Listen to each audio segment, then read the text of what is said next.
एक मजजूब थे हजरत बहलूल दाना।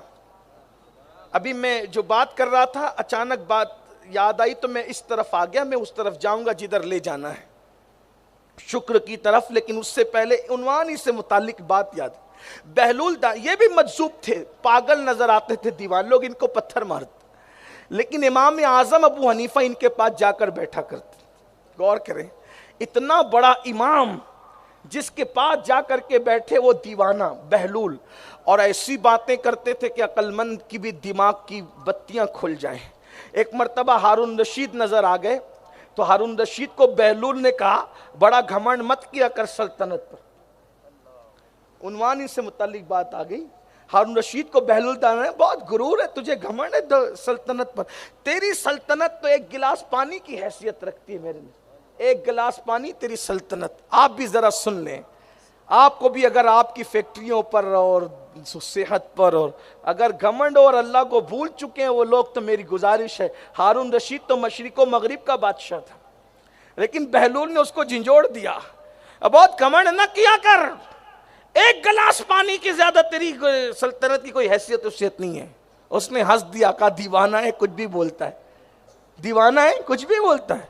कहा बाबा ये बताएं कि मेरी सल्तनत की हैसियत एक गिलास पानी कब से हो गई। अब देखो दाना, वो दीवाना कैसा दाना था जिसे दुनिया बहलूल कहती। बहलूल फरमाते हैं हारून रशीद सुना है तू हज को जा रहा है। जी जा रहे हैं। हारून रशीद वो आदमी था, एक बार उसने कसम खा ली, क्या कर्रो फर रहा होगा उस शख्स का, एक बार कसम खा ली कि मैं पैदल हज करूंगा, कसम खाई पैदल हज करूंगा। तो उसके मानने वालों ने, उसके वजीरों ने, अमीरों ने सोचा बादशाह पैदल हज करेगा तो उसके पैरों का क्या होगा। तो बगदाद से लेकर मक्का तक पूरे रास्ते में कालीन बिछाई गई थी। आप समझते हैं ये इन लोगों का कर्रो फर था, ये इनके शान थी, शानें थी इन लोगों की। लेकिन आपसे ये भी कहना चाहता हूं, जिसके लिए बगदाद से हरम तक की कालीन बिछाई गई थी, जो बादशाह पैदल हज को गया था, आज उसकी कब्र पर कोई फातिहा पढ़ने वाला भी नहीं। दुनिया है। हुजूर मुहद्दिस आज़म अलैहि रहमा को कहते हैं हर कमाले राह जवालो, हर जवाले राह कमाल। ये है, उसकी कब्र पर कोई फातिहा पढ़ने वाला भी नहीं। मगर वो मूसा काजिम जिनकी हाथों में हथकड़ियां डालकर और पैरों में बेड़ियां डालकर मदीने से बगदाद तक पैदल लाया गया था जलील करने की नीयत से, आज 24 घंटे में एक सेकंड ऐसा नहीं आता कि उनका हरम कभी खाली नजर आए। ये है, ये असलियत ये है, अल्लाह वालों की शान है ये। जाके देख लो इमाम मूसा काजिम, वही बगदाद है, वही बगदाद है। लेकिन आज उनका आस्थाना हजारों की तादाद, बल्कि इमाम शाफई रहमतुल्लाह अलैह के हवाले से कौल मशहूर है कि आप फरमाया करते थे कि जो इमाम मूसा काजिम की चौखट पे पेशानी रगड़ दे, अल्लाह उसकी बदबख्ती का खात्मा कर देता, फिर उसकी बदबख्ती नहीं रह जाती। तो बात अब दूर ना निकलती जाए, मैं अपनी बात समेट लूँ क्योंकि वक्त पर बात खत्म करनी है, टाइम करीबुल खत्म है। कि बहलूल ने फरमाया एक गिलास पानी से ज्यादा तेरी हुकूमत की हैसियत नहीं है। हारून रशीद कह दिया बाबा आखिर गिलास भर पानी और मेरी हुकूमत, शर्क से लेके गर्ब तक मेरी हुकूमत है। तो बहलूल सरकार फरमाते हैं, इरशाद फरमाते हैं हारून सुना है तू हज को जा, ये वो पैदल वाले हज की बात नहीं, उससे पहले की बात।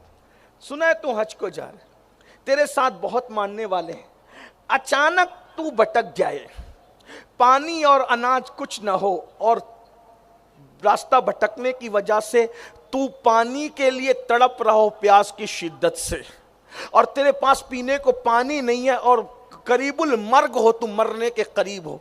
उस वक्त तो कोई तेरे सराहने आकर कहे कि हारून हम तुझे एक गिलास पानी पिलाएंगे, लेकिन आधी सल्तनत देनी पड़ेगी, बोलो दोगे कि नहीं दोगे। हारून ने मुस्कुरा के कहा बाबा बिल्कुल देंगे, क्योंकि जान है तो जहान है भाई, एक गिलास पानी पी के आधी सल्तनत दे देंगे, क्योंकि जिंदा रहे तो सल्तनत रहेगी, मर जाएंगे तो वो आधी भी कहाँ रहेगी। तो एक गिलास पानी के लिए हम आधी सल्तनत दे देंगे, बिल्कुल दे देंगे बाबा साहब। तो आपने फरमाया फिर वो पानी पी लिया एक गिलास, फिर पेशाब जोर की लगी, पेशाब तो लगी जोर की लेकिन निकलती बाहर नहीं, और तू तड़पने लगे पेशाब ना निकलने की वजह से। उस वक्त तो कोई आकर कहे मेरे पास ऐसी दवाई है, अगर एक चुटकी तुझे खिला दूं तो अभी पेशाब हो जाए, लेकिन उसके बदले में तुम्हें आधी सल्तनत देनी पड़ेगी, तो बोलो दोगे कि नहीं दोगे? तो कहा बिल्कुल, पेशाब से निजात के लिए, उस दर्द से निजात के लिए दे देंगे आधी सल्तनत। तो कहा कि पानी न मिला तो आधी सल्तनत पानी के लिए दे दी, और जब गिलास भर पी लिया ना निकला तो आधी सल्तनत निकालने के लिए दे दी। तो जिसकी सल्तनत की हैसियत एक गिलास पानी की सी हो, उसको गुरूर करना जेब देता है। हारून रशीद धाड़े मार मार कर रोने लगे, क्या नसीहत थी। अब मुझे बताओ, ये मकान, ये दुकान, ये कारोबार जो घमंड करके खुदा से दूर हो, अल्लाह से दूर हो, मस्जिदों से दूर हो, खुदा की इबादत से दूर हो, क्या मुंह लेकर जाओगे अल्लाह की बारगाह में? इसलिए खुदा के शुक्रगुजार बंदे बनो।